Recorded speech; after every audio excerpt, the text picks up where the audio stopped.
Now, before I get into this video, I just want to say it's very, very, very important that we understand the overall objective when it comes to the MK Ultra procedure.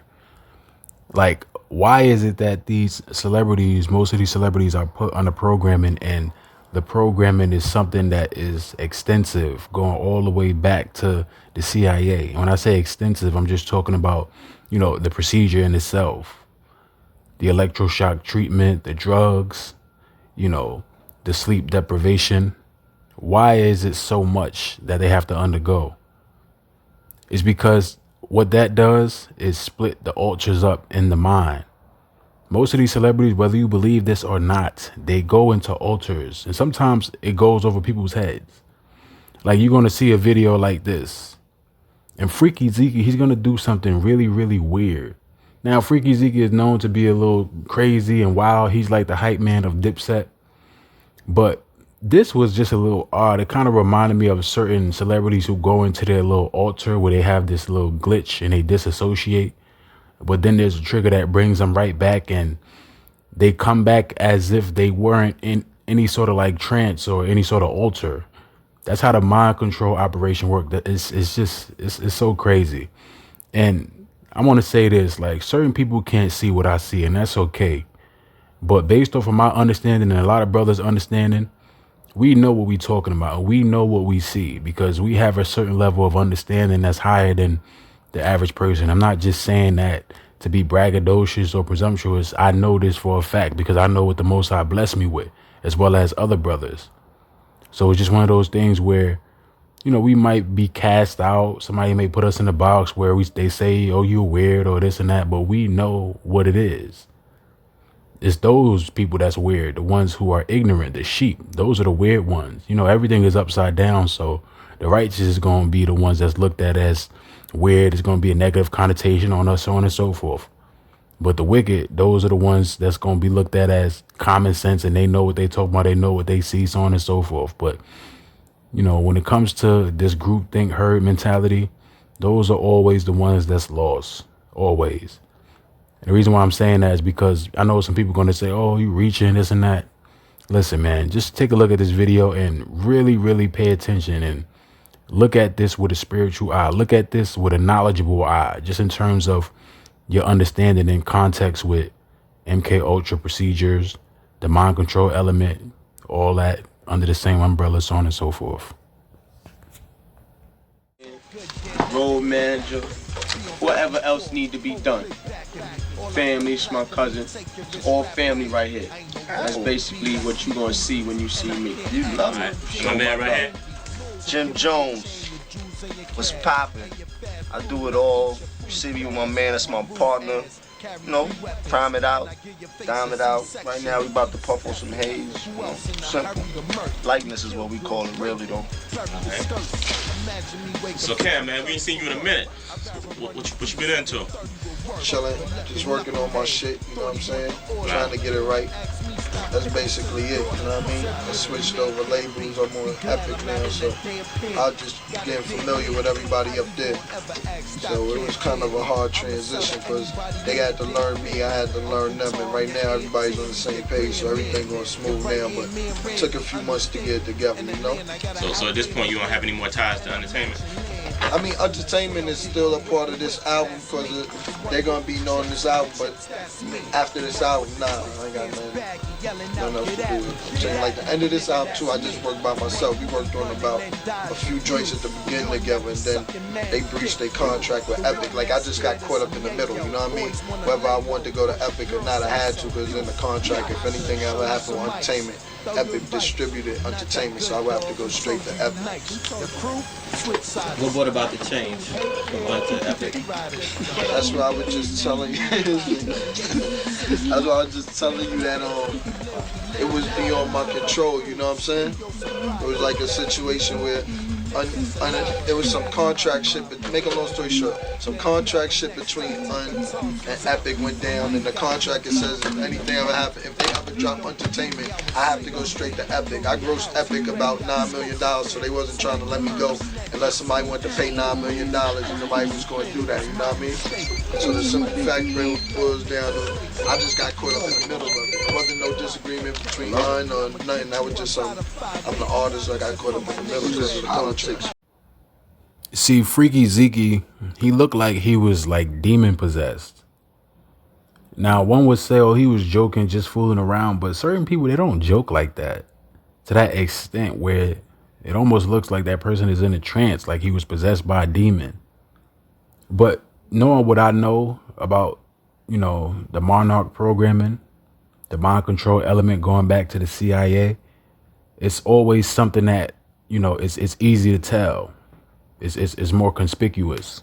You know what I mean? Just in regards to being able to contextualize. It's like you see this with the knowledge of that, and it makes more sense as opposed to not having knowledge of it and you looking at it like, what the hell is wrong with this person? Is he okay or is he joking? You get what I'm saying?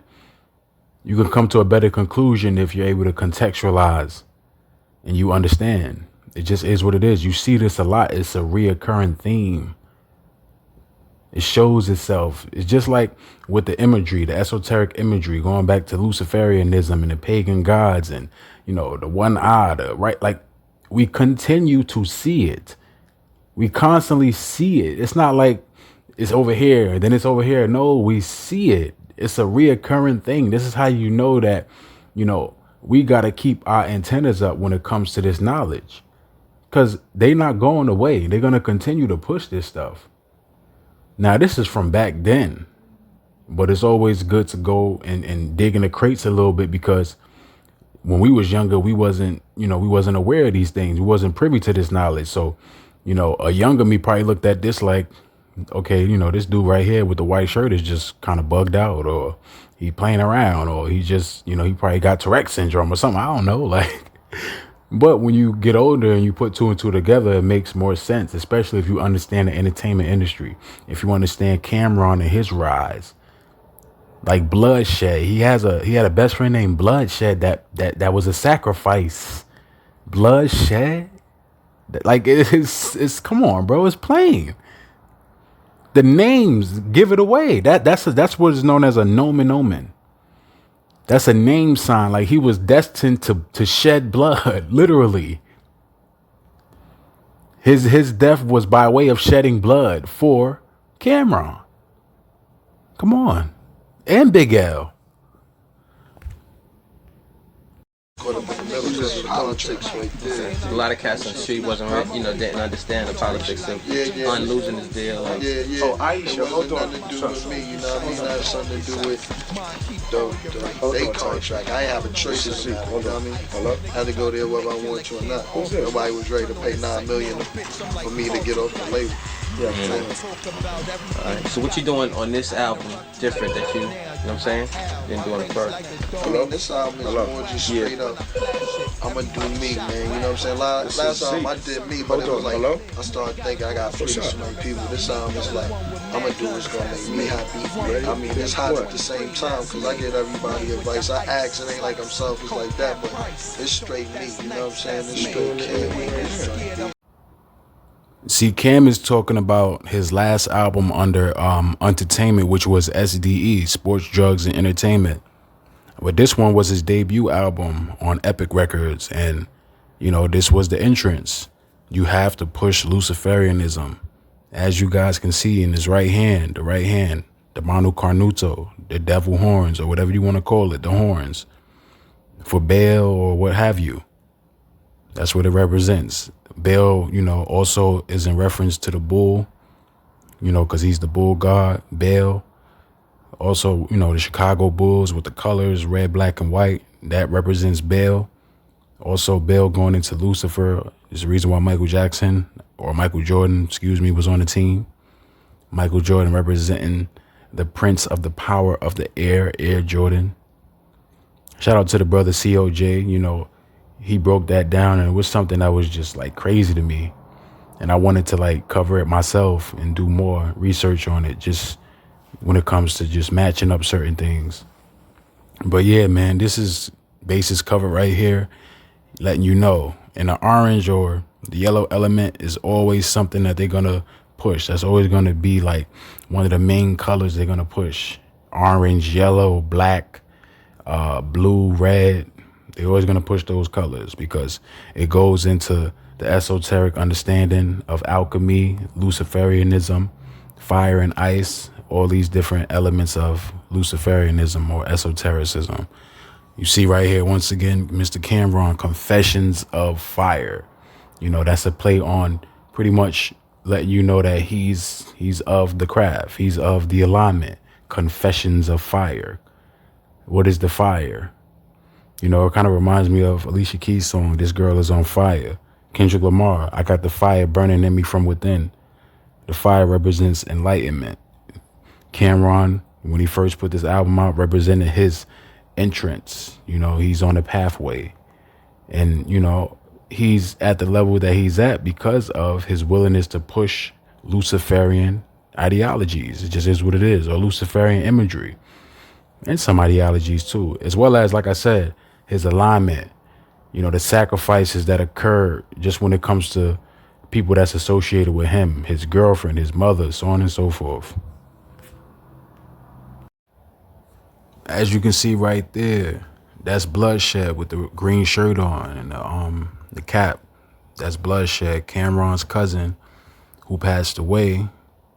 You know, oddly enough, his name is Bloodshed, as I said, because he was meant to be a sacrifice, allegedly, but that's what it was. He was meant to be a sacrifice. He came up with Big L, you know, Camron, Big L, Mace, Herb McGruff, and Bloodshed. Big L passed away and Bloodshed passed away, and they all had names that alluded to some sort of like murder for the most part. I mean, obviously it wasn't Big L or Herb McGruff, but, you know, for the most part, you know, it's an allusion to the aspect of death. Killer Cam, Murder Mace, Bloodshed. Going back to the group name Children of the Corn, which is inspired by the Stephen King movie series Children of the Corn, which is based in, you know, children being ruled under some sort of spirit, some sort of entity that's pretty much going back to Baal, he who walks behind the rose or something like that. It goes back to Baal. That's what it goes back to. As well as the god of the crops, the god of the harvest, that being the or Neper, and, you know, the female equivalent being Siri. That's where you get the term cereal from. She was known as the goddess of the grain, Siri or Demeter.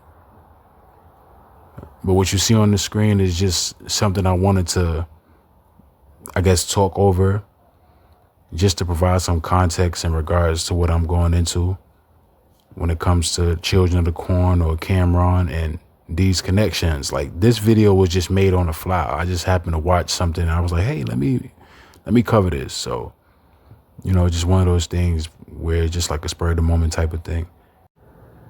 Now, I wanted to go back to this album because, oddly enough, Camron released this album right after Bloodshed passed away on March 2nd, 1997. He got signed to Entertainment. It's really, really hard to say that. Entertainment. Camron got signed to Entertainment right after Bloodshed passed away. So, you know, the connections is there. And we already understand when it comes to the entertainment industry, you have to take the oath.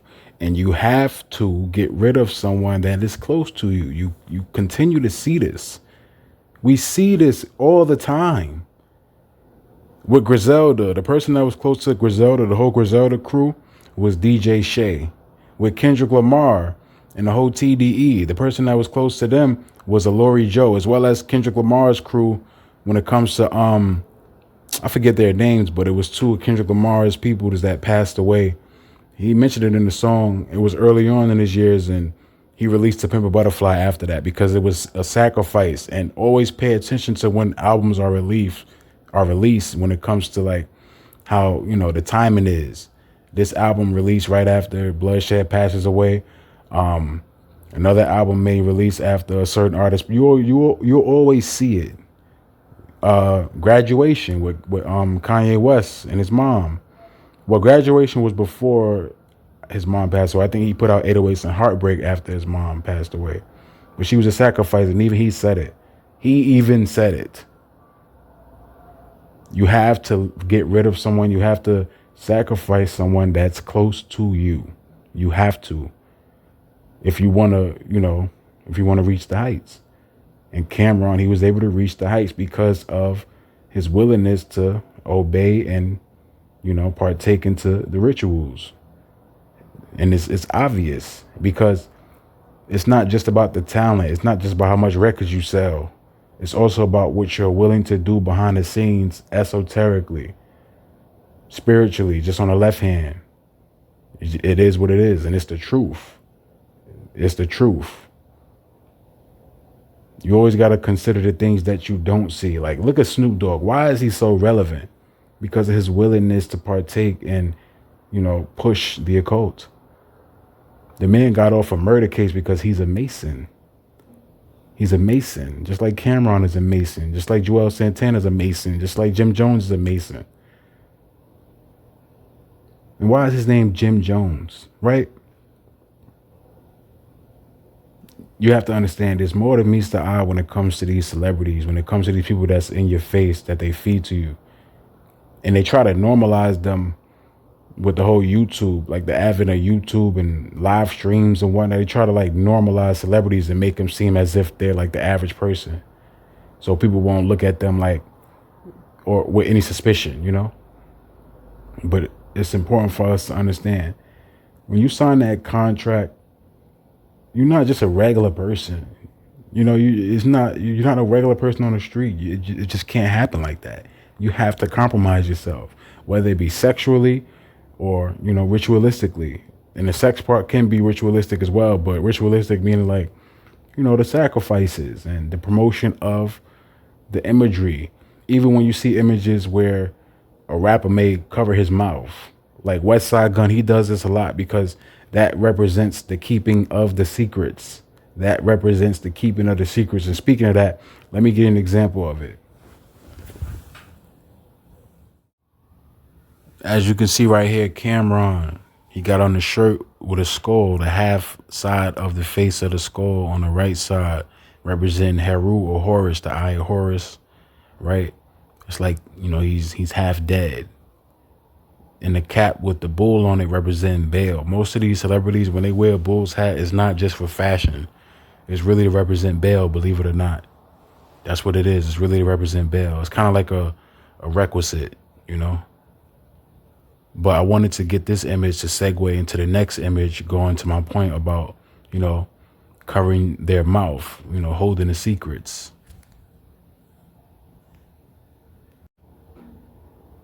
So just as I made the point about Camron's shirt with the right and the left, you see Kendrick Lamar, he's on the right side. He's on my left, but in the picture, he's on the right side. And SZA is on the left side. Horus and Hathor. The eye of Horus and the eye of Hathor. The sun and the moon. And also, Kendrick Lamar, he's covering his mouth. He's not just taking a picture like that where he's slanting. Everything is purposeful. Everything is purposeful. He's covering his mouth on purpose because it represents keeping the secrets. You see, I'm not going to say a lot, but you see certain celebrities where they'll cover their mouth in a certain way because it's all about signaling. It's all about signaling. Just like Caitlin Clark at the game where she was with Taylor Swift. They was talking and she surreptitiously signaled the Manu Carnuto hand sign, the same hand sign that we saw on Camron's album, Confessions of Fire. So it's a requisite, requisite. They have to push these things. And some of it is not even of their own volition. They're under programming. They have to push it.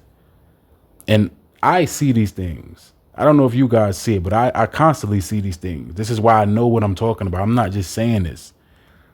It's a reason why you see celebrities just throw up the horn.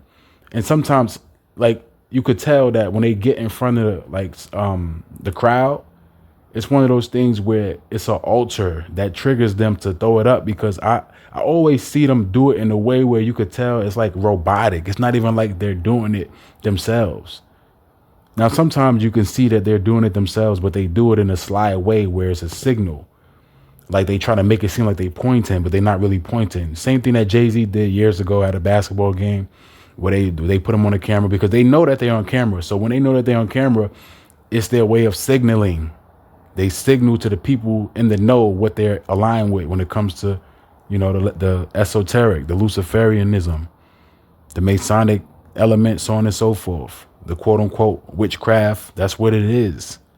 That's what it is. Once again, Caitlin Clark, when she was at the game, the football game with Taylor Swift, they was talking, and mind you, as you look at it, now one may see that and say, oh, Taylor Swift is telling her something in her ear. Taylor Swift was telling her to throw up the hand sign, but she was just trying to act like she was saying something else. She was trying to like make it seem as if they just joking and cackling about something, bantering, whatever. No, Taylor Swift was telling her to throw up the hand sign, but to throw it up in a certain way.